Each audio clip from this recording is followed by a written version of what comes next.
오늘 저는 여러분과 함께 오순절의 의라는 제목으로 은혜를 나누고자 하는 것입니다. 오순절이라는 것은 50일이라는 뜻인 것입니다. 그럼 50일이란 뭐냐? 이는 이스라엘 백성들이 애굽에서 6월절날 나와서, 그래서 그때로부터 계산해서 50일을 계산하여 시내산에서 하나님의 율법을 받은 것과 처음으로 보리농사를 거두어서 땅에서 난 식량을 먹은 것을 기념하기 위해서 축제를 드린 것이 바로 오순절일 것입니다. 이러므로 오순절이란 바로 6월절부터 계산해서 50일 만에 가지는 추수감사제, 또 모세가 시내산에서 율법을 받은 것을 기념하는 제사인 것입니다. 이는 아주 깊은 의미가 있는 것입니다. 구약의 모든 상징은 신약 성경에 일어날 일을 그림으로 보여준 것입니다. 6월절날 죄악의 애굽 가운데 살고 있는 하나님 백성을 구출하기 위해서 예수님께서 6월절 어린 양의 제물이 되어 십자가에 못 박혀 죽으신 것입니다. 그래서 6월절날 예수님이 십자가에 못 박혀 돌아가신 그날로부터 계산해서 50일 만에 오순절이 다가오는 것입니다. 오순절 날이 이름에 예수님 제자들 120명이 마가 요한의 다락방에 모여서 벌써 열흘 동안 열심으로 기도를 하고 있었는데, 그날 갑자기 하늘에서 강한 바람 같은 소리가 나며 불의 씨같이 갈라지는 것이 각 사람 머리 위에 임하여 있더니, 그게 아닌 모든 사람들이 성령의 충만함을 받고 성령이 말하게 하심을 쫓아 다른 방언으로 말하기 시작하셨습니다. 그로부터 시작해서 그리스도의 복음은 폭발이 일어나기 시작한 것입니다. 그리스도의 복음의 역사는 바로 오순절 다락방에서 활화사처럼 폭발해서 전 세계를 진동시키게 된 것입니다.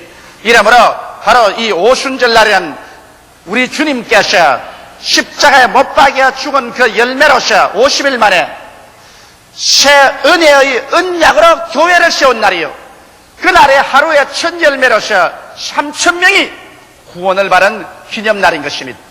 구약시대 오순절 날이 바로 율법을 받은 기념일이요, 또 처음 열매를 거둔 기념일인 것처럼 신약시대 오순절은 그리스도의 은혜의 복음이 전파되어 교회가 시작된 처음 날이며, 또한 처음 열매인 3,000명의 영혼이 구원받은 아름답고 귀한 기념의 날인 것입니다. 크리스마스가 예수 그리스도의 탄생을 기념하는 날이라면 오순절은 성령이 임하셔서 교회가 탄생한 것입니다. 그러므로 여러분과 내가 말하는 이 교회라는 것은 오순절날 성령의 역사로서 출발했고, 이제 성령의 무릎 위에서 자라다가 성령의 품 안에서 천국으로 들려오러 갈 것입니다. 이러므로 오순절 성령의 역사가 왜 그렇게 중요한가, 그 몇 가지 이유를 제가 여러분에게 말씀해 드리겠습니다. 첫째로, 여러분, 오순절의 성령이 강림하신 것은 예수님의 사역에 관한 하나님의 인준이요 인치심인 것입니다. 실제로 여러분, 예수 그리스도의 유대 땅에 복음 전가한 것은 인간적으로 바라볼 때 아주 초라하기 그지없으십니다. 유대라는 조그마한 한정된 땅 속에서 예수님은 33년이라는 짧은 생애를 살았는데, 그것도 공생애라는 것은 3년 반밖에 없으십니다.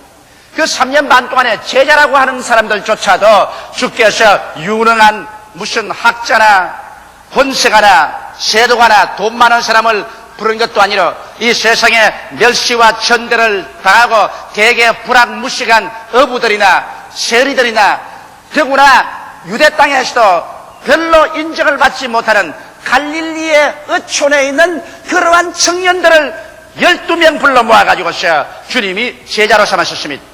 그래서 이름도 없고 지위도 없고 명예도 없고 교육도 없고 권력도 없고 금력도 없고 세상에 초라하기 짝이 없는 12명의 불악무식한 제자들을 주님께서 거느리시고, 그것도 유대 땅 쫄먼 지역에 불과 3년 반 동안에 주님께서 복음을 전가하시다가 그 결과도 영화롭지 못하게 예수님이 잡혀서 유대민족에게 고발을 당하고 결국 로마의 심판을 받아서 십자가에 가장 극악한 강도와 함께 극형을 당해서 돌아가시고 말한 것입니다. 그리고 장사일에 버리고 난 다음에 하루 이틀 동안은 열흘이 지나고 20일이 지나고 30일, 40일, 50일이 지난 동안에 예수 그리스도의 사건은 벌써 사람들의 기억 속에 가물가물 거의 다 사라져버리고, 소위 예수님을 따라다니던 제자들은 모두 다 혼비백산에서 뿔뿔이 흩어졌다가 비로소 마가 요한의 다락방에 모여서 숨어서 한 열흘 동안 기도회를 한 것에 불과한 것입니다. 이러므로 만일 실제로 예수 그리스도의 사역을 하나님께서 하늘에서 성령을 보내셔서 도장을 쳐주지 않으셨더라면 그리스도의 사역이란 역사상에 지극히 적은한 사건으로 일어났다가 사라져버릴 수밖에 없는 그러한 일에 불과합니다. 여러분, 어떻게 해야 나사렛에서 태어나신 어른이 갈릴리의 불황무시간 이 세상에 천대와 멸시받는 12사람들이고 3년 반 지나다가 처참하게 십자가에 못 박여 죽어버리고 50일 날 만에 소식이 다 끊어지고 그 이름조차 기억 속에 사라져버릴 그러한 처지에 있는 이와 같은 역사가 오늘날 20세기에 와서는 세계 10억의 인구들의 가슴 속에 소망의 불길을 넣어주고 그리고 온 세계 만방에 하나님의 영광을 나타내게 된 일이 있을까요? 이것은 여러분 하나님의 성령의 역사 아니고는 있을 수가 없습니다. 오순절날에 성령께서 강림하시고 대의신문도가 성령으로 충만하고 성령이 말하게 하심을 따라 다른 방언으로 말하기 시작하자마자 갑자기 그들의 가슴 속에 그리스도는 죽었다가 부활하고 우리의 영원한 구주가 되었다는 이 기쁜 소식이 폭발했을뿐 아니라 이 성령의 역사는 온 예루살렘과 유다와 사마리아와 땅까지 복음이 증거되는 곳마다 성령이 함께 역사함으로 이 위대한 역사가 폭발하기 시작한 것입니다. 사도행전 2장 32절로 33절에 베드로는 군중들 앞에 서서 말하기를 이 예수를 하나님이 살리신지라 우리가 다 이 일의 증인이로다. 하나님이 오른손으로 예수를 높이시며 그가 약속하신 성령을 아버지께 받아서 너희 보고 듣는 이것을 부어주셨니라고 외쳤던 것입니다. 그래서 이 불가항력적인 성령의 역사가 나타난 것입니다. 아무리 로마의 관원들이 막아도 성령의 역사를 막을 수가 없습니다. 유대인들이 아무리 제자들을 잡아서 두들기고 감옥에 집어넣어도 성령을 두들기거나 감옥에 집어넣을 수가 없어서 성령의 폭발을 막을 수가 없었습니다. 성령의 역사는 마치 홍수처럼 예수님은 죽었다가 부활했다는 계시를 사람들이 가지고 왔었습니다. 전에까지 예수에 대해서 들어보지도 못하고 알지도 못하는 사람들이 예수란 말씀을 듣자마자 그들의 가슴 속에 성령의 감화와 감동으로 말미암아 그들은 예수가 하나님 아들이며 우리 죄를 위하여 십자가에서 못 박여 죽었다가 부활했다는 이와 같은 진리가 홍수처럼 휘몰아쳐 깨달아지게 되는 것입니다. 이래서 사람으로서 감당할 수가 없습니다. 유시간자나 무시간자나 남녀, 노유, 빈부, 귀천, 민족, 국경 차별이 없이 예수의 복음이 증가되는 곳마다 성령의 역사는 마치 거대한 태풍처럼 불어와서 사람들을 그 속에 사무쳐 그리스도의 부활의 계시를 받게 만들어준 것입니다. 이러기 때문에 성령의 역사가 일어난 것은 예수 그리스도 사건이 하나님의 사건이요 예수 그리스도의 사건이 메시아적 사건이요 인류 구원의 사건이라는 이 사실을 하나님께서 인치신 것입니다. 만일 오순절 성령의 역사가 없었더라면 우리 주 예수 그리스도의 구원의 복음이라는 것은 있을 수가 없습니다. 하나의 위대한 이념가가 팔레스타인에서 일어나서 3년 반 동안 그 이념을 외치다가 실패하고 잡혀서 초라하게 죽어버리고 말았다. 역사에도 기록 안 될 만한 지극히 적은 사건인 것입니다. 그래서 잊어버리고 말았을 것입니다.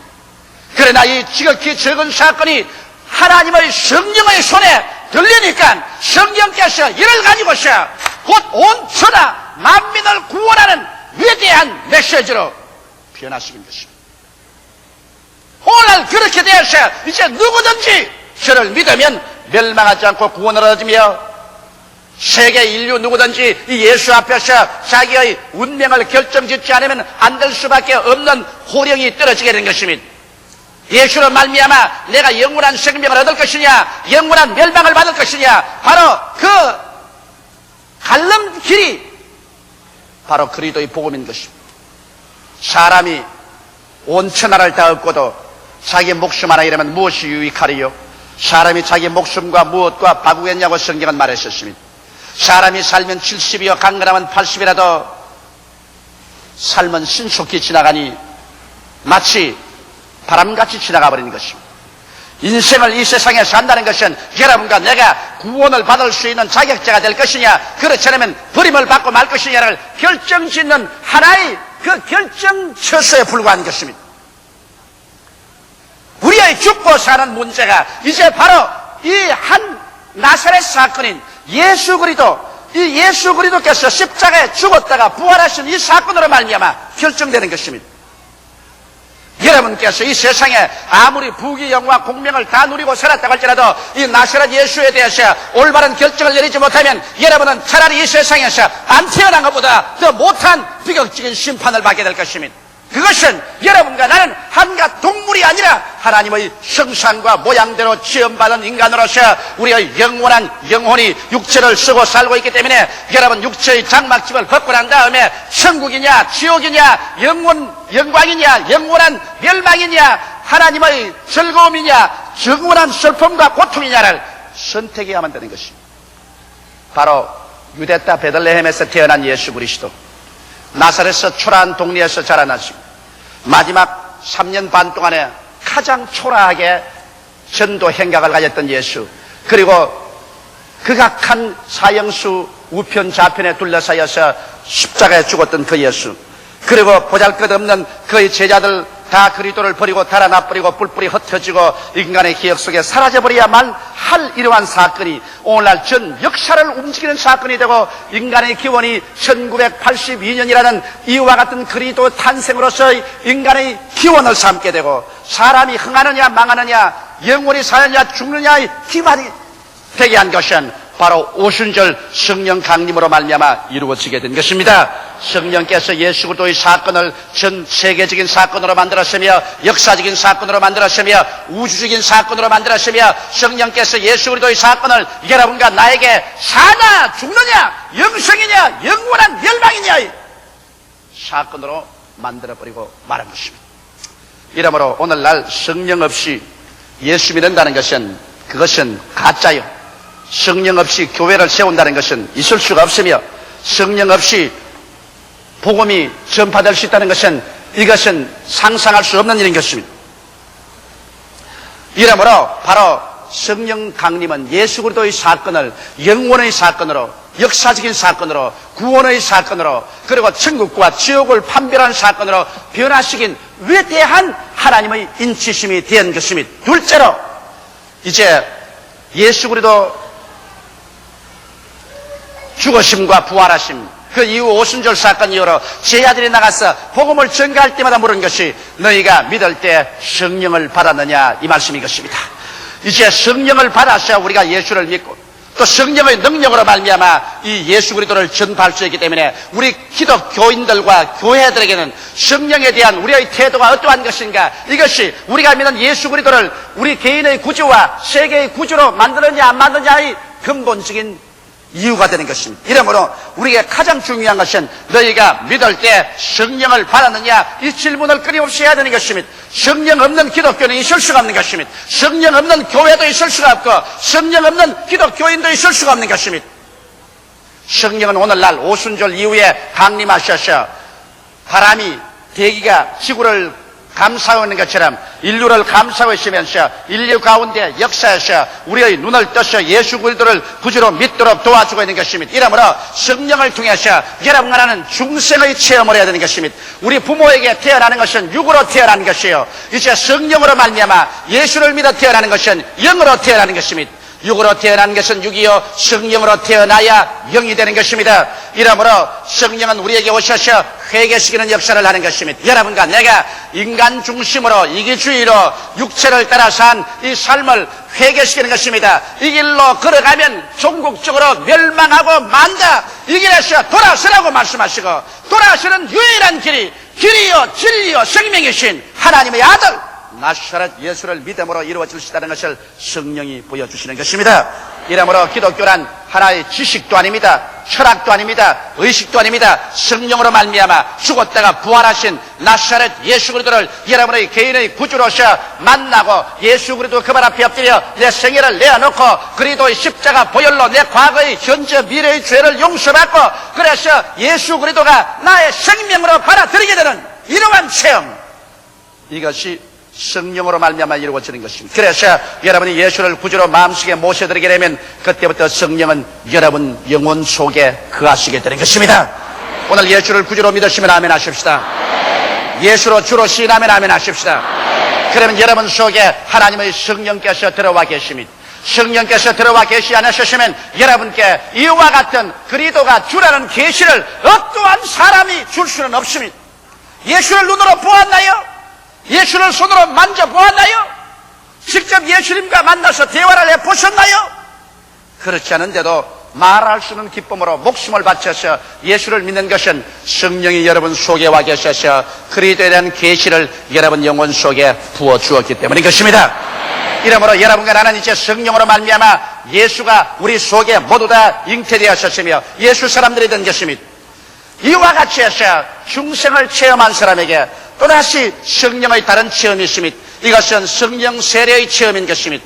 성령 충만의 체험인 것입니다. 우리가 성령의 능력으로 예수를 구주로 믿은 것은 중생의 체험이고 중생한 사람에게는 이제는 주의 사업을 권세와 능력으로 행할 수 있도록 성령의 능력이 임하는 것입니다. 우리가 구원의 영이신 성령을 능력의 영으로 다시 체험하게 되면 사도 행전적 체험을 하게 되는 것입니다. 오순절 다락방에 구원받은 120문도에게 성령의 불이 임한 것처럼 사마리아에서 빌립이 복음을 전가하여 이미 중생에서 물로 세례받은 사람들에게 베드로와 요한이 안수함에 성령의 세례, 성령의 능력이 임하신 것처럼 고넬료의 가정에 베드로가 설교할 때 그들에게 성령이 임하심으로 저들이 하나님을 높이며 방언으로 기도하게 된 이런 기적. 에베소 교회 바울이 물로 세례 베풀고 난 다음 안수하며 성령이 임하심으로 방언도 하고 예언도 하니 모두 12사람쯤 되더라는 이와 같은 역사. 성령의 충만한 역사가 여러분 우리 가운데 일어나면 우리가 권능을 얻게 되는 것입니다. 예수를 구주로 믿으면 우리가 중생의 체험을 하고 그 다음 성령의 충만한 세례 받으면 우리에게 권능이 따라오는 것입니다. 우리에게 기도의 권능, 믿음의 권능, 말씀 증거의 권능, 신앙생활의 권능이 따라오기 시작하는 것입니다.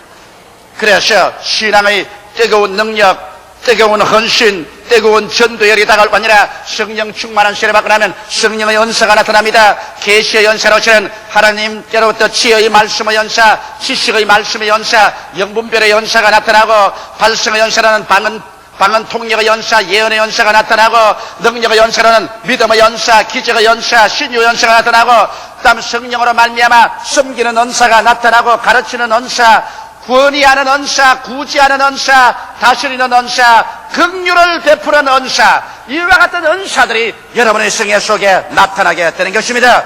이러므로 성령의 그 주시는 은사를 의지하셔 인간의 힘으로 하지 않고 성령의 능력으로 우리가 하나님을 섬길 때 우리의 행하는 곳마다 하나님의 기사와 이적과 하나님의 은총이 나타나게 되는 것입니다. 셋째로 이 성령의 역사로 말미암아 우리의 생활 속에 성령의 열매 맺는 삶이 이루어지는 것입니다. 우리 예수 믿는 사람이 안 믿는 사람보다 무엇이 달라도 달라야만 되는 것입니다. 예수 믿는다고 해서 종교적인 열심만 잔뜩 가지고 있지 이 세상 사람과 도덕적으로 윤리적으로 생활면에서 조금 더 나은 것이 없다면 어떻게 하여 예수 믿는다고 말하겠습니까? 빛과 어두움이 같을 수가 있습니까? 우리가 과거에는 어두움이더니 이제는 그리스도 안에서 빛이 되었는데 어찌 빛과 어두움이 같을 수가 있겠습니까?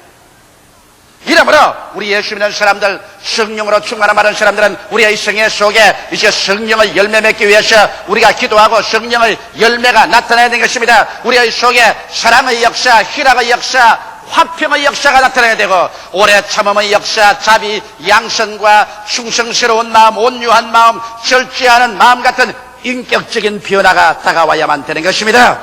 입술로 아무리 주여 주여 하고 돌아다니도 그들의 생애 속에 아무런 인격적인 변화가 일어나지 않냐고 종교적인 열심만 가지고 있으면 이것은 열광주의자요, 이러한 사람들이 바로 미신적으로 믿는 사람인 것입니다. 기독교의 신앙이란 내가 예수를 구주로 믿고 난 다음에 성령이 임하심으로 말미암아 심각한 인격의 기본 바탕에서 변화가 다가오는 것입니다. 음란하고 방탕하고 술 취하고 거짓말하고 도둑질하는 사람들이 이 음란과 방탕과 술 취함과 도둑질을 버리게 될 것이요, 성내고 자기 마누라를 때리며 자식들을 구박하며 자기의 생활 속에 무절제한 사람들이 온유하고 겸비한 사람이 되고 착하고 착실한 사람으로 변화되는 역사가 다가와야 이것이 정말 성령 받은 사람의 모습인 것입니다.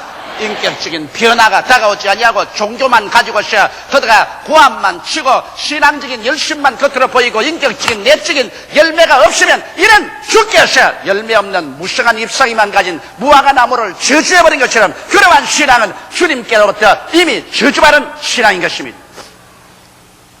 그 열매를 보고 그 나무를 알지라고 했는데 여러분과 나의 참된 신앙은 우리의 생활 속에 열매가 있어야 되는 것입니다. 예수님께서 말씀하기를 너희는 세상의 소금이라 너희는 세상의 빛이라고 하는 것입니다. 여러분께서 가정에서 빛이 되어야 될 것이요, 여러분의 직장에서, 여러분의 사업장에서 다른 사람에게 빛이 되어야 될 것이요, 여러분이 일어서가는 곳마다 소금이 되어야 되는 것입니다. 소금이란 썩어져가는 것을 깨끗하게 썩지 않게 보존해 주는 것이 소금이 아니겠습니까?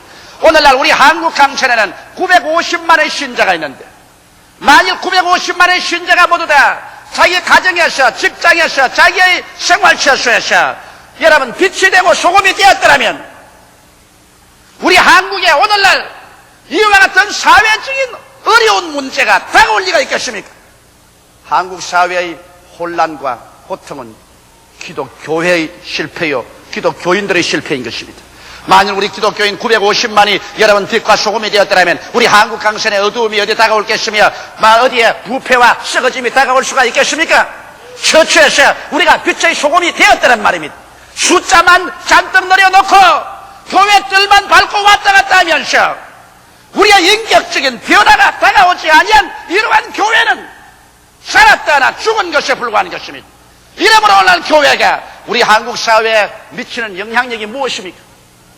우리는 영적으로 한국 사회를 구원할 뿐 아니라 여기에 윤리와 도덕적으로 부패하고 썩어져가는 것에 어두우면은 빛을, 썩으면은 거룩함을 가져와야 될 것인 것입니다. 정신적으로 절망과 죽음에 처한 사람에게 소망을 넣어줘야 될 것인 것입니다. 지금이야말로 우리 교회가 하나님께로부터 양적으로 팽창한 축복을 받으셨는즉 이제는 진실로 질적으로 성장해서 인격적인 변화를 가져와서 빛과 소금의 역할을 하고 나가야 됩니다. 예수님께서는 제자들에게 말씀하기를 가는 곳마다 회개하라, 천국이 가까워 왔다고 귀신을 쫓아내라고 한 것입니다. 여러분, 귀신이라는 것은 바로 우리 사회를 도적질하고 죽이고 멸망시키는 모든 흑암과 부패의 원산입니다. 그러므로 오늘 예수님이라는 사람은 가는 곳마다 어느 곳에 들어가든지 사회 구석구석에서 귀신을 내어 쫓아야만 되는 것입니다. 바로 귀신이 거짓말하는 곳이 귀신의 역사예요. 음란하고 부패하고 도적질하고 파괴를 가져오는 것이 이거 다 비정상적인 거 아니겠습니까? 이게 하나님의 역사가 아니지 않습니까?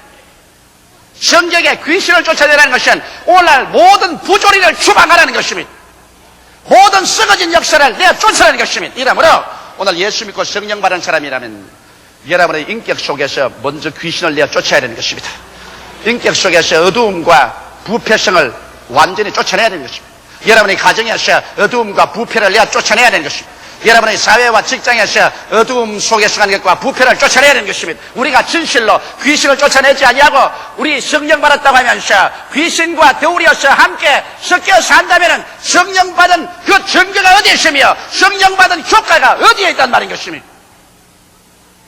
오늘날이야말로 한국의 기독교인들이 일어나고 한국 교회가 일어나서 진실로 이 어둡고 캄캄한 사회, 이 부패와 흑암이 만연한 세계 속에 진실로 빛과 소금이 되어야 되는 것입니다. 말로만 주여 주여 하지 말고 입술로만 예수 전도하지 말고 몸으로 살아서 하나님의 영광을 드러내야 될 때가 온 것입니다. 오순절 역사가 300년 이내에 온 로마 제국을 뒤엎은 것은 그들이 말로만 주여 한 것이 아니라 하는 곳마다 그 백성들이 빛과 소금의 역할을 한 것이기 때문인 것입니다. 오늘 한국의 소망은 하나님밖에 없습니다. 여러분, 이스라엘 백성이 홍해수가에 와서 앞에는 창이란 바다요 뒤에는 애국 군대가 막혀서 갈 바를 모르고 허덕일 때 하나님께서 말씀하기를 너희는 오늘날 가만히 있어 내가 너희를 위하여 싸우는 것을 보라고 말씀하는 것처럼 오늘날에 와서 우리 한국의 소망은 하나님밖에 없습니다.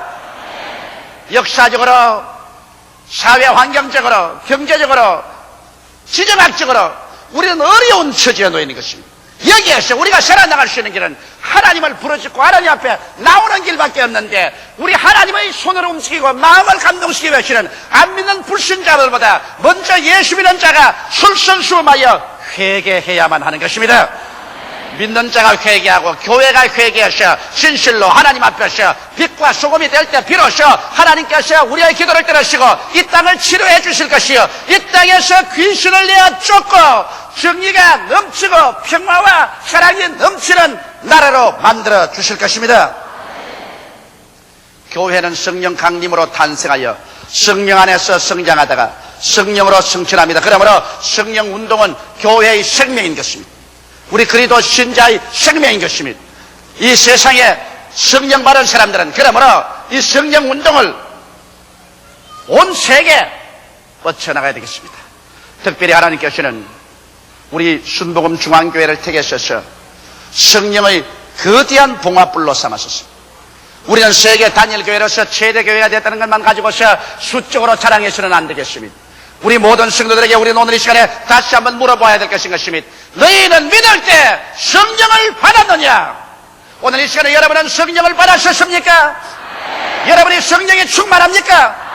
여러분 속에 성령의 은사가 나타나고 있습니까? 여러분의 인격적인 변화를 가져오는 성령의 열매를 맺고 있습니까? 진실로 여러분 한 사람 한 사람이 성령으로 말미암아 빛이 되고 소금이 되는 그러한 삶을 살고 있습니까? 진실로 여러분의 생활 속에 귀신들을 내어 쫓아버리고 그래서 부조리와 무질서와 부패와 파괴를 제하고 빛과 소금의 역할을 하고 있습니까?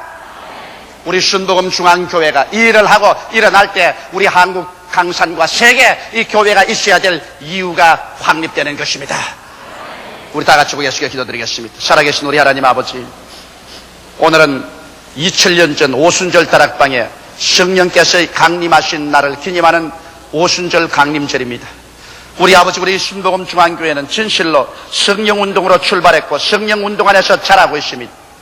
하나님 아버지여, 우리가 양적으로만 팽창한 것을 자랑하지 말고 우리 교회가 주의 종으로부터 시작해서 당회 장로님, 권사님, 안수 집사님, 서리 집사님, 조장, 구역장 23만 성도 전체가 진실로 위대한 인격적인 변화를 받은 성령 충만한 성도들이 되게 하여 주시옵소서.